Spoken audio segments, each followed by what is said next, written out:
नमस्कार दोस्तों, मैं हूं अनुराग अन्वेशी और आप देख रहे हैं the DBC the digital brokerage coach. आज का विषय है रीट्स REIT यानी रियल इस्टेट इन्वेस्टमेंट ट्रस्ट।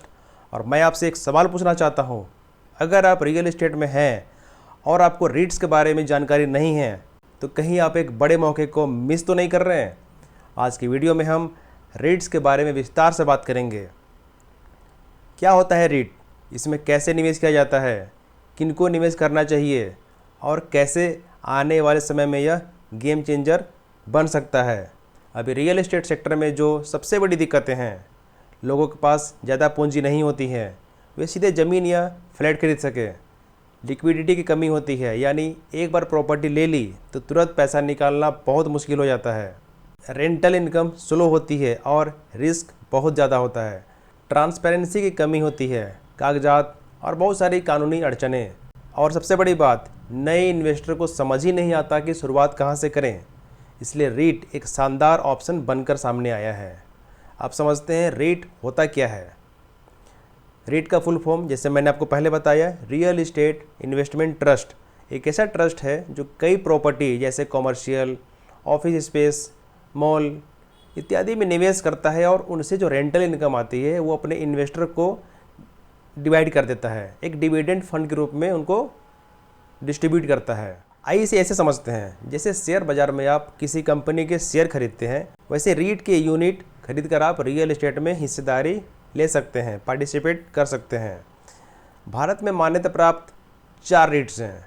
पहला, एम्बेसी ऑफिस पार्क्स, जिसने अभी तक अपने इस्टेब्लिशमेंट से लेकर के अभी तक 24% का रिटर्न दिया है। दूसरा है माइंड स्पेस बिजनेस पार्क्स, इसने अभी तक 18% का रिटर्न दिया है। तीसरा है बुकफील्ड इंडिया रीट, जिसने अभी तक सबसे कम 6% का रिटर्न दिया है। एक है नेक्सस सेलेक्ट ट्रस्ट, जिन्होंने अभी तक 39% का रिटर्न दिया है। आइए देखें रीट में निवेश कैसे करें। आप इसे डीमेट अकाउंट से खरीद सकते हैं। NSE या BSE पर ये लिस्टेड होते हैं। स्टार्टिंग इन्वेस्टमेंट कितना करना चाहिए? आप 5,000 से 10,000 से शुरुआत कर सकते हैं। यह पूरी तरह से सेबी के तहत रेगुलेट होता है। आइए रीट से होने वाले महत्वपूर्ण फायदों को देखते हैं।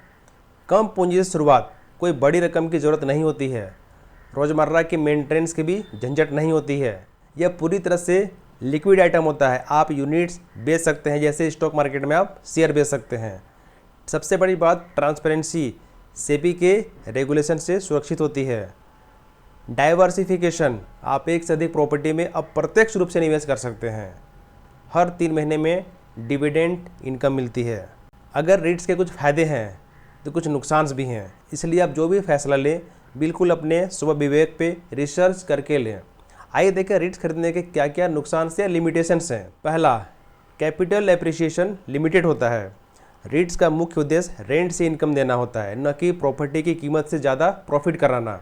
अगर आप शॉर्ट टर्म में बहुत ज़्यादा रिटर्न की उम्मीद करते हैं तो रीट शायद उतना परफॉर्म ना करे। दूसरा है मार्केट वॉलेटिलिटी से प्रभावित होता है।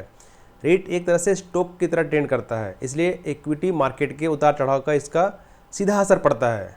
अगर शेयर बाजार नीचे है तो रीट की कीमतें भी नीचे गिर सकती हैं, चाहे अंडरलाइंग प्रॉपर्टी स्टेबल हो। तीसरा, ऑनरशिप नहीं मिलती, सिर्फ हिस्सेदारी होती है। आपको ज़मीन, फ्लैट, दुकान आदि की फिजिकल मिल्कियत नहीं मिलती है, यानी आपको कोई एक्चुअल प्रॉपर्टी नहीं मिलती जिसे आप बेच या किराए पर दे सकते हैं। चौथा है डिविडेंड टैक्सेबल होता है।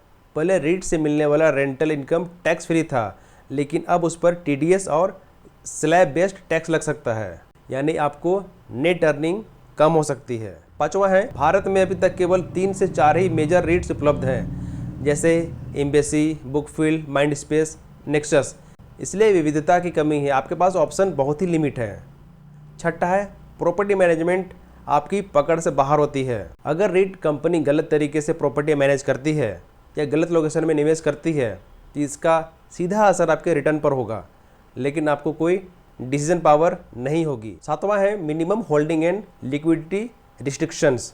कुछ रीट ऑफरिंग में लॉक इन या मिनिमम इन्वेस्टमेंट टाइमिंग आपको ऑप्शन दे सकते हैं। कुछ निवेशक उम्मीद करते हैं कि कभी भी बेच देंगे, लेकिन सेकेंडरी मार्केट लिक्विडिटी कभी कभी लो हो सकती है, इसलिए बहुत ही ध्यान से ये निवेश करें। अब इसका कंक्लूजन क्या निकलता है, निष्कर्ष क्या निकलता है कि रीट्स उन लोगों के लिए सही है जो कम पूंजी से रियल एस्टेट में एंट्री लेना चाहते हैं, पैसिव इनकम बनाना चाहते हैं, फिजिकल प्रॉपर्टी की झंझट से दूर रहना चाहते हैं। लेकिन अगर आप ज़्यादा रिटर्न, ज़मीन का मालिकाना हक या शॉर्ट टर्म ट्रेडिंग चाहते हैं तो रीट्स आपके लिए बिल्कुल नहीं है। अब सवाल आता है, क्या रीट सबके लिए है? अगर आप नए इन्वेस्टर हैं, रियल एस्टेट की समझ ज़रा भी नहीं है तो रीट आपके लिए बेस्ट है। अगर आपके पास पैसा है लेकिन समय नहीं है, रीट बेस्ट है। अगर आप रियल एस्टेट सेक्टर में काम करते हैं तो आपको रीट की जानकारी होनी ही चाहिए, क्योंकि इससे आप अपने क्लाइंट्स को भी नए ऑप्शन बता सकते हैं। आपके जैसे लोग जो डिजिटल ब्रोकरेज या कंसल्टिंग में हैं, उनके लिए रीट एक एड ऑन सर्विस बन सकता है। तो दोस्तों, रीट्स की जानकारी यहीं तक है। अगर वीडियो अच्छा लगा हो तो लाइक करें, शेयर करें, और ऐसे ही वीडियो को पाना चाहते हैं तो द डीबीसी मेरे यूट्यूब चैनल को सब्सक्राइब करें और बेल आइकन दबाना बिल्कुल ना भूलें। मिलते हैं अपने अगले वीडियो में, तब तक सीखते रहिए। नमस्कार, जय हिंद।